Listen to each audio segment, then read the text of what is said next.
తెలంగాణ సాంప్రదాయాలలో మేనత్తల్ని ఇట్లా రెడీ చేస్తారనమాట. నెత్తిల టోపీ, చెవులకు కమ్మలు, నెక్లెస్లు ఇట్లా రెడీ చేసుకొచ్చి వాళ్ళకైతే అలంకరిస్తారు.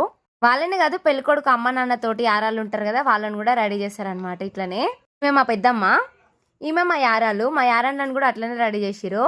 మమ్మల్ని కూడా రెడీ చేస్తుండే, కాకపోతే మా మామయ్యది 1 year కంప్లీట్ కాలని మమ్మల్ని రెడీ అయితే చేయలేదు. ఈమె మా వదిన అనమాట. ఆమెకు రెడీ చేయాలని మా యారాలు పోటీ పడి రెడీ చేస్తున్నారు. పెళ్లి అయిపోయిన తర్వాత ఇద్దరు కుటుంబాలు ఒకరికొకరు మంచిగా కలిసిపోవాలని చెప్పేసి ఇట్లాంటి ఆచారాలు అయితే పెడతారు. తర్వాత అందరు కలిసి ఒడిబియ్యం అయితే పోస్తారనమాట. ఇక్కడ మా బావలకి, మా అక్కలకి, అలాగే పెళ్లి కొడుకు పెళ్లి కూతురికి బియ్యం అయితే పోస్తున్నారు.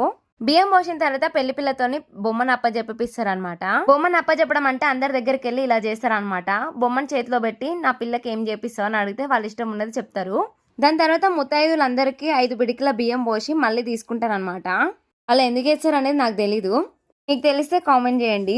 తర్వాత అందరికీ సారె వంచి పెడతారు. మరి మీ సైడ్ ఇలా చేస్తారా?